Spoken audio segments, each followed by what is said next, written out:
when we look at 2008, that finals campaign, looking at the 2008 finals campaign was probably the most convincing series of wins we've ever seen. That's arguable. Some people will probably say, different eras, different times, different teams. Yeah. But in my opinion, based on what I've seen, the most convincing finals campaign I've seen in the years. So you played 3 matches against St. George, which was the qualifier, then the Warriors in the preliminary after you had your week off. Yep. And then the Storm in the grand final. So you're for and against. You had 110 points scored in those three games, and you only had 12 points scored against you. Yeah. And you basically, you rinsed all 3 of those teams and destroyed all of them. Yeah. That's next level. Yeah. When you say that. Oh God, I reckon I truly believe this is from the 2007 grand final and the huge disappointment of how we performed and how we changed. Look, it comes back to as well. Leading into that first grand final, we changed our weekly schedule and how we trained and prepared. And I just think once we got into that grand final, we forgot about there was still a game to be played. And I think that was a huge lesson for myself as well, that I did not change one thing in the 2008 grand final, or like leading into that grand final, that final series. I treated every game the same and prepared exactly how we would if it was just in season. And that was even keeping my family away and just like booking them accommodation somewhere else, not staying at my place, and just kept everything so routine. And I don't know, the confidence I had going into that final series was I could just sense the hunger and determination that we weren't going to be like messed with. Like the boys had so much fire in their belly from that previous year, and that, I don't know, it becomes a feeling that we're never going to be beat, even though that scoreline against the Storm in that grand final didn't really blow out until probably, I don't know, 20 minutes to go in that game. Like it was still tight, but I never had one doubt that we're going to lose that game.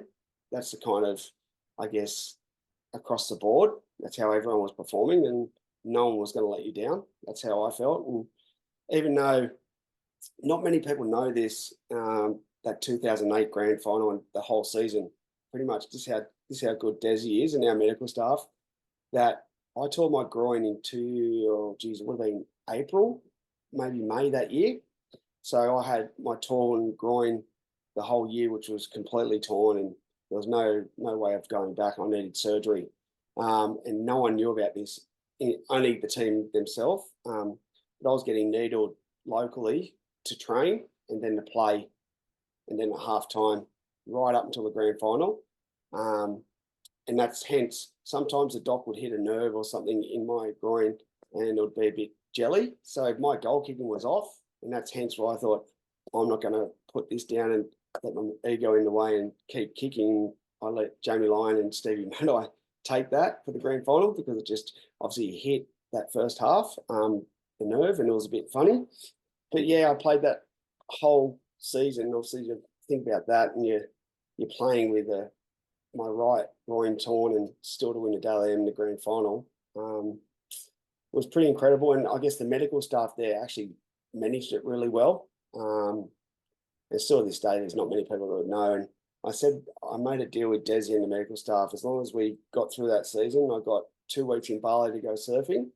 After the grand final, I'd come back and get that surgery done. And I had 11 weeks to get ready for that World Club Challenge. So that was the deal. But I was never going to miss that season, go and get surgery, especially as a halfback and a skipper, and potentially win a grand final to get surgery done and let that opportunity slip. So, yeah, I guess that was something that we sort of made a decision on. But no, it's just that, like I said, that semi-final season was like those guys had enough there that we were never going to get beat.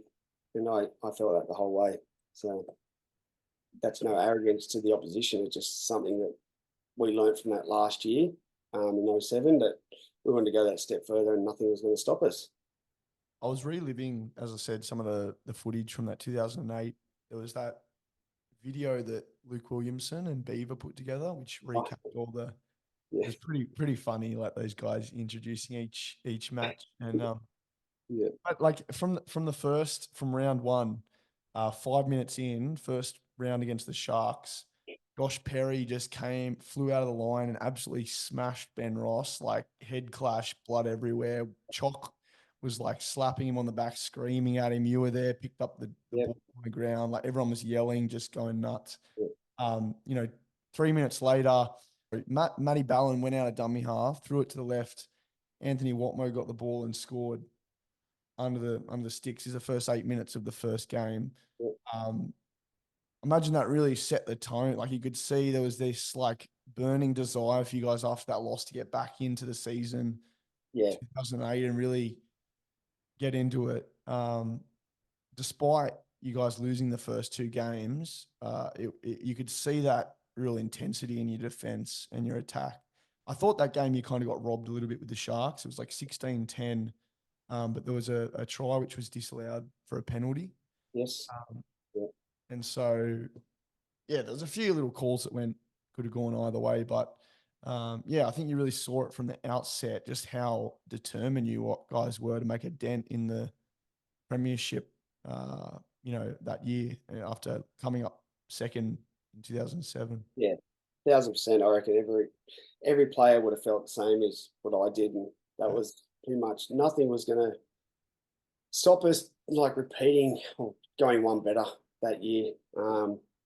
And that was from, like you said, from preseason. Everyone had that focus, and there was no whinging, nothing. Everyone just wanted to become better, and we knew we had to be at our best to beat the Storm. And there was that rivalry, right, against us and those guys. Because for myself too, I guess, and Steve Bell, we came from the Storm, and it was kind of a bit of a you want to beat the team you come from. So that was always at my forefront. And I know how competitive Craig Bellamy was and how much video would do against me as well. And he'll try and find different things to expose me, but I would have done exactly the same to him and worked out some little traits that, their players didn't like as much as, especially Billy Slater, how close we were. I knew some of the things that he couldn't, he wasn't at his best if he did things a certain way. But it had that extra little, I guess, little fire to kind of beat those guys because that's Yeah, yeah. old teammates, right? So you got to get the one up on those guys, and there was always a huge battle, and that went on for years and years, and still is till this day. But I guess going back on the team we had, I guess I was blessed to like with some of I had Brett Stewart, obviously I had Billy Slater, Matty Ballin, who's now Queensland assistant, and Cameron Smith. I guys in that spine around me, like I had the best of the best, right? So that made my game go to that next level as well because those guys were on like I guess we could read each other's minds, and that's what great players do together. And Snakey was one of those guys, and Beaver was another, just a natural footballer, and it just made those combinations like I guess really fire for your team. So it was awesome just to achieve what we did with that group of players at the Seagulls. Yeah, no, you had great service from Smithy and Ballon, and you had Brett often trailing up the middle with that banana kick, which we're Yeah, talking about. You guys had an awesome combination, as I said. But that Storm rivalry, there was that other game at Brookvale Oval where you got the drop goal at the end to win the game. The Battle of Brookvale where there was the big punch up. But in this 2008 year, we talked about those first two games you lost.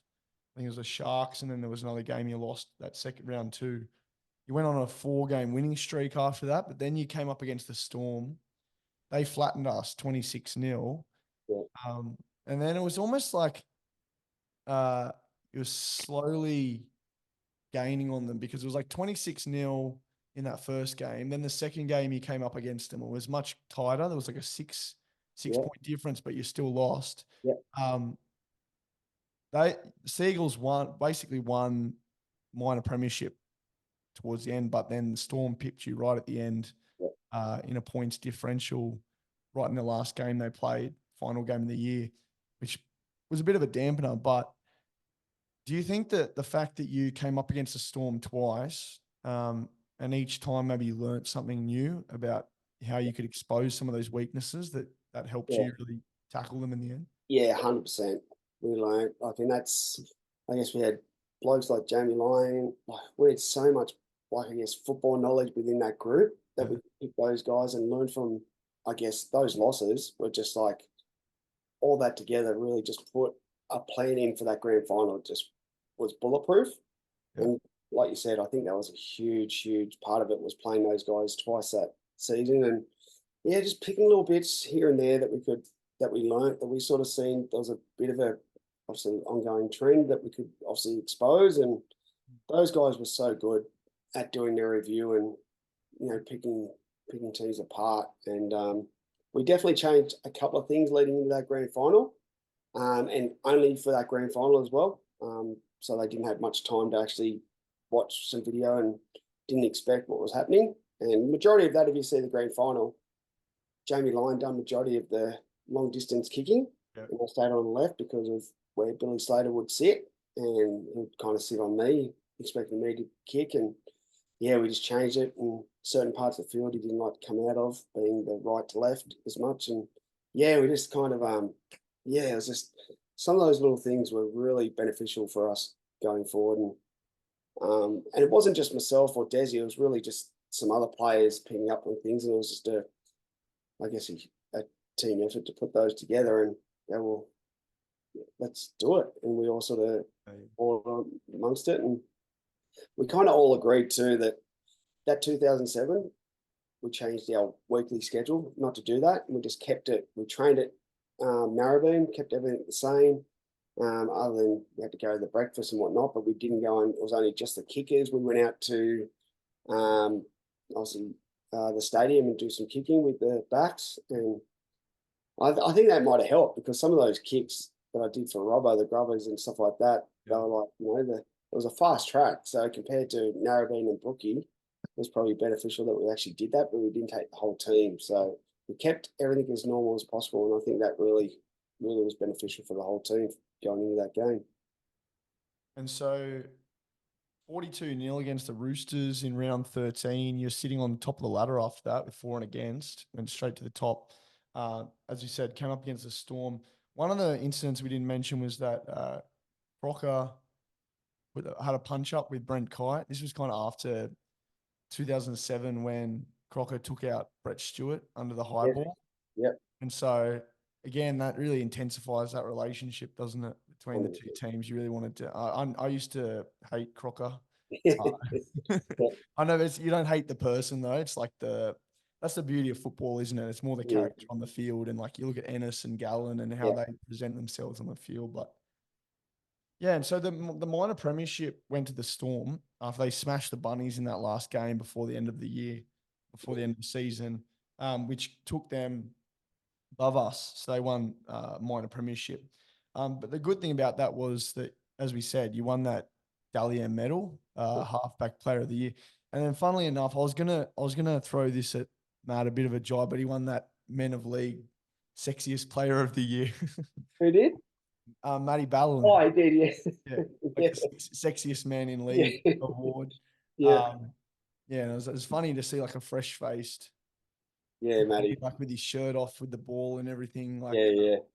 I tell you what, Matty Ballon was one of the hardest trainers, and obviously outside of first grade footy, he's still a personal PT trainer. business. Yeah. Yeah, Yeah. like to have the energy and be able to do that and be like first grade training, it's like, God, credit to Matty. I don't know, and obviously probably had a young family back then too, right? So yeah, it was all work when he had that rig that he had, so he always kept tidy, so kept that fit, and obviously that's how he got that sexiest man. Well, looking back on it, so that combination you have with Brett Stewart, um, there was one instance I was talking about with Andre where you did that banana kick back inside for Brett Stewart against the Tigers, and Brett got it and scored under the post. But even in 2008, that round 7 win against the Bulldogs, same thing. There was that banana kick. Round 10, Robinson scored against the Cowboys. I think he did like a bomb and he went through and scored. Brett Stewart against the Dragons in the qualifying final, same thing again. Round 19 against the Eels, I think Brett did that flick pass out the back. So there was like just incredible to watch. Talk us through, was that just you guys knowing each other and playing enough football with each other, or was this something that you really worked on hard at training? No, definitely both. Yeah. Worked hard at training.